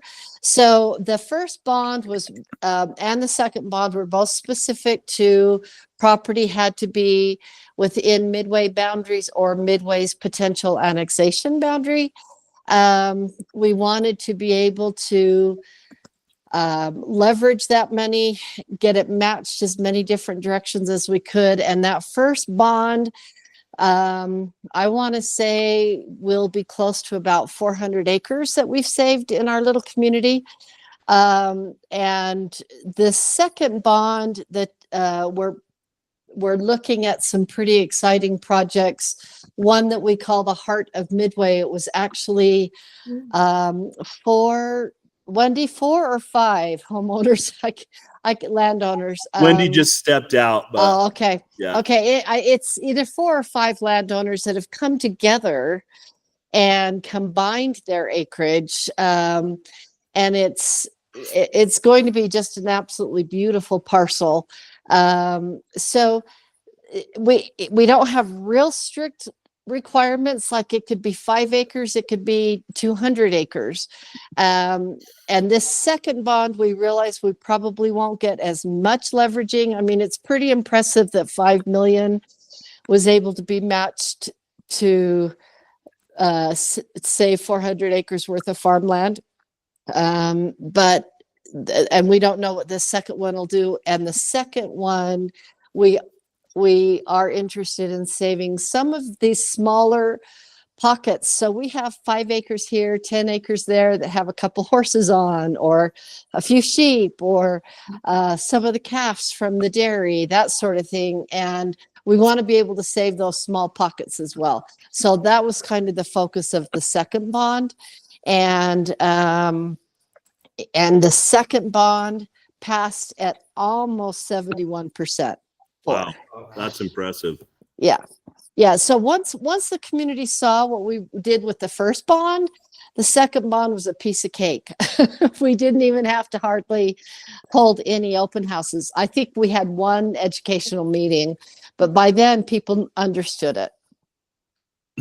Celeste, I've been thinking a lot about this lately, about like, how do we get more communities to take this process into their own hands, right? Because there's so many communities around the state who just have landowners that are dying to do easements, but we just know that, like, because of the lack of development pressure, or because of the lack of this, that, and the other, you know, it's just going to be hard to find funding for those projects. And unless they take it upon themselves to, you know, invest in this themselves from the community level up, like, is there, being a mayor, is there a venue that you can think of statewide where we could have you and others present and talk about your experiences doing this, and try to, you know, encourage others to try to take the same path? Because I mean, that's, you know, I've been telling this to people all over the state, like, you know, you need to follow this example that Cache and Wasatch have done to take this into their own hands. If you really want to see this happen in some of your communities, would you be willing to put together a presentation and maybe, you know? Yeah. Oh, no, okay. for sure. I'm a big proponent, and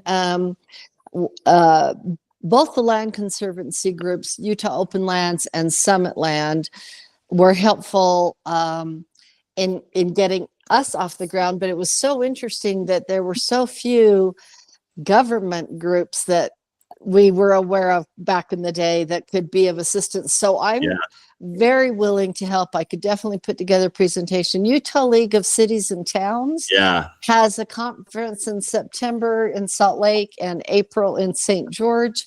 And that might be a good venue in terms of a big group. And I would be happy to be a part of any kind of a panel, maybe someone from Cache and someone from Wasatch County potentially as well. Our first bond was passed the same year the county was doing a bond. Theirs was 10 million and it was countywide. And so a lot of folks felt that that was too much too soon, and one of us should pull off, and I'm stubborn, so I wouldn't, but they both passed, you know. I think it's interesting that I think our elected officials are a little bit fearful of pursuing it. Yeah. In my opinion, putting a bond initiative on the ballot is maybe the fairest way to use tax dollars that there is, because you're saying to your community, Exactly. do you want this or not? And if you do, vote yes. And we have some really good information. For every $100,000 of value of your home, it's about $13 annually you can create those kinds of graphs that help people to see what it really is going to mean. And it's surprising to me that so few communities are pursuing this. Everyone screams about how they can control growth, but saving our farms is an incredibly effective way to do that. That's absolutely right. Yeah. So, I think we should put together a subcommittee to explore how we can promote this idea on a larger scale. So I'm going to put you into that group, and Wendy and anybody else that would like to share all. Yeah, exactly. And anybody else that would like to participate in that. I think it'd be great to bring in the counties as well. Yeah. I know even in Weber County right now, a group of people in the Ogden Valley would like to see a vote passed, but they're not sure if the whole county would be in favor of it. Yeah. So they're trying to figure out how to approach it that way. But yeah, I mean, as Mayor Johnson says, it's been amazingly powerful. It's an amazingly powerful tool for local communities to really control their own rural, save some of their rural aspects. And for the funders too, like Lee Ray McAllister, when we're talking about how do we better prioritize what projects we do? Well, that's a really easy way for us to prioritize projects when we know that we have this massive community buy-in, right? Like, why do we do so many projects in Cache and Heber Midway? Because the community's there with skin in the game. Well, the other thing is too, I mean, someone like Conservancy doesn't ask for Lee money because we can get money from our county. Yeah. So it just goes farther, right? It's true. Yeah, that's true. Yeah, it's true. That's great. Not usually for Summit County. Good discussion. What else? Nathan? Nate? Yeah, thanks, Jeremy. And Celeste, congratulations on that bond passing. That's really impressive. And one thing I wanted to mention associated kind of with this conversation we're having is for those who are members of the Land Trust Alliance, they have an online Defending Private Land Conservation Toolkit that you can access. And part of that toolkit is a collection of case studies based on the relevant issue. And one thing I'm working on with a couple counties up in Montana. I'm hoping to work with some of the folks in Cache County as well. Celeste, I'd really enjoy working with you to put together a couple of case studies of why were these particular efforts successful in passing, what made them successful. Did it take multiple times before they passed? Trying to, again, kind of create this path, this framework that other communities, other counties can use if they are interested in going down that road. So again, congratulations, that's awesome. And I think the conversation here about how to communicate that to a broader audience is a really important one, and something that we'd certainly be happy to help out with however we can. Okay. Thank you. And I'd be happy to talk to you at any time. Great. Thank you. The other thing I wanted to mention too, just kind of taking a step back and providing a broader legislative perspective, since Heart of the Rockies initiative supports land trusts in several states throughout the West. We're tracking legislation during all the state legislative sessions going on. Right now, we have a big focus in Montana, Wyoming, and Idaho. One thing to keep in mind is in Montana, and this is not any different than what we've seen the last few years, there's already a push from their legislature or certain members of their legislature to restrict the perpetuity of conservation easements. And part of this kind of ramped up over the last year when the Fish and Wildlife Service proposed a new conservation area in Montana. Along with that, a group probably many of you are familiar with, the American Stewards of Liberty, jumped on that, spread misinformation, and really started ramping up the rhetoric around the dangers of perpetual conservation easements. So now we're seeing that result in some potentially damaging pieces of legislation pop up in the Montana legislature. So right now there's a draft bill there that would restrict conservation easements to 40 years. We're doing our best to work with partners to make sure that doesn't reach the committee, but who knows? And as all of you know, things that pop up in surrounding states tend to at some point pop up in Utah. So we're keeping an eye on that, and I can certainly update the group as we see where that goes. Yeah, thanks, Nate. Definitely need to keep our eye on that. We've already had that pop up in Utah, you know, with people in the government here that subscribe to that way of thinking. So we need to be vigilant.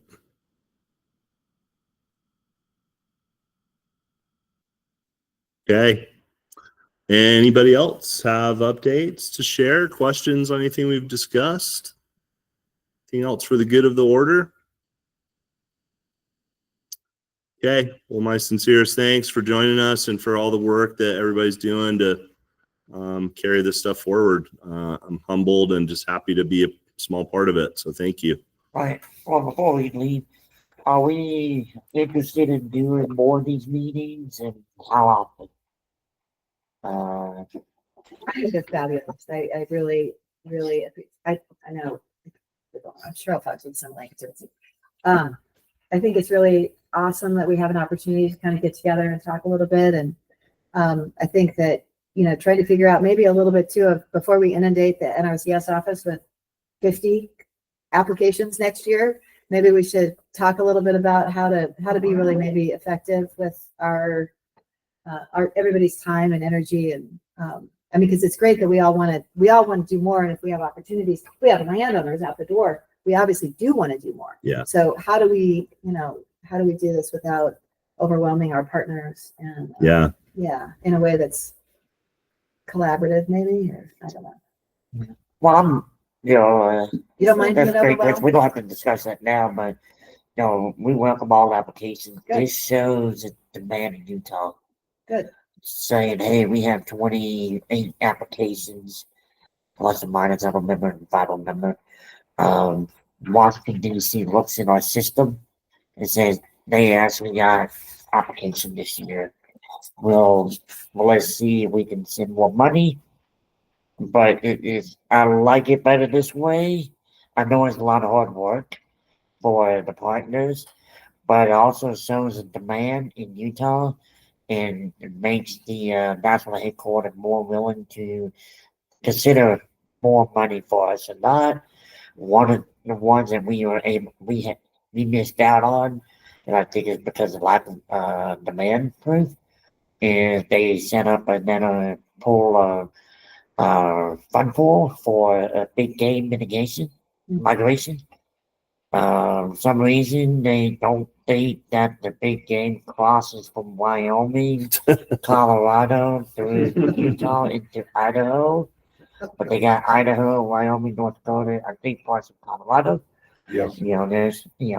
I'm really happy to see Nathan on this call, because I feel like for so long we've been like, Intermountain West Joint Venture. It's like, we're part of it. We're here. Exactly. Yeah. So yeah. But no, I'm open to applications. Yeah, it's a lot of work for all of us, not just us. I mean, for all of us. I mean, mainly Kayla, but Well, thank you. Yes. Yes. All right. Yeah.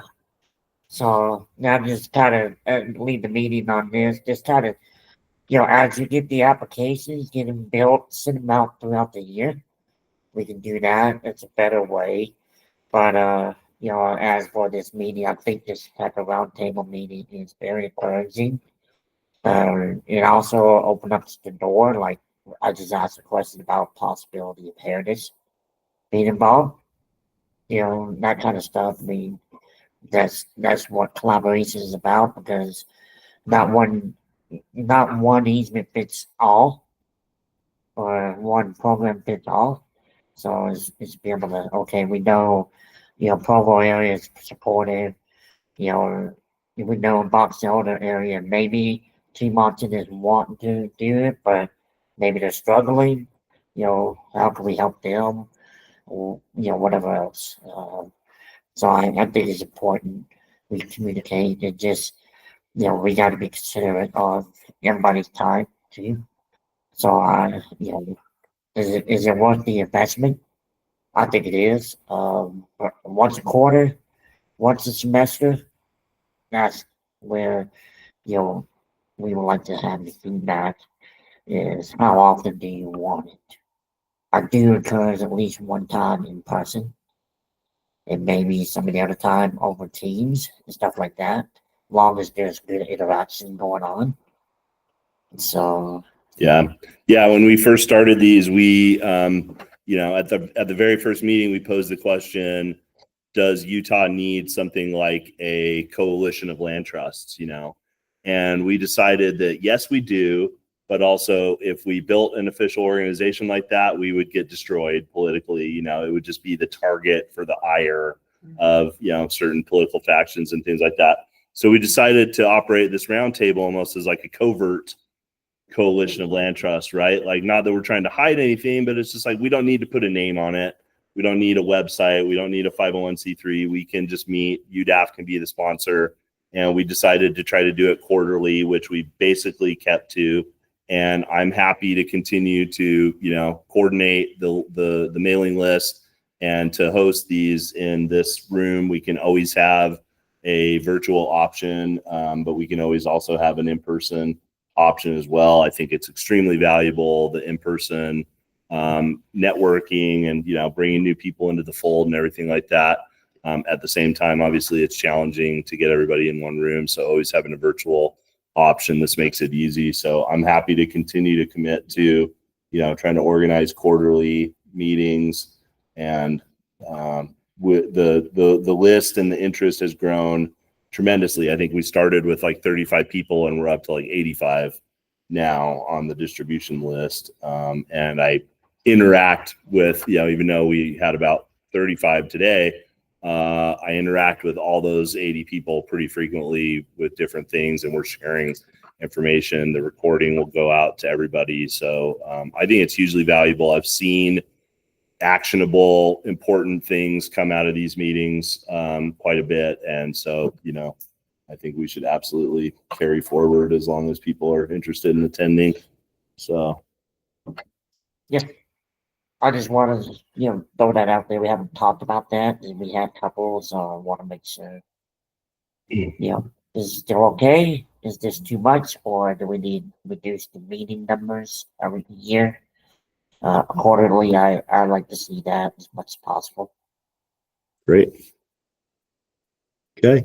Thanks, everybody. Meeting adjourned. I think we should talk to John.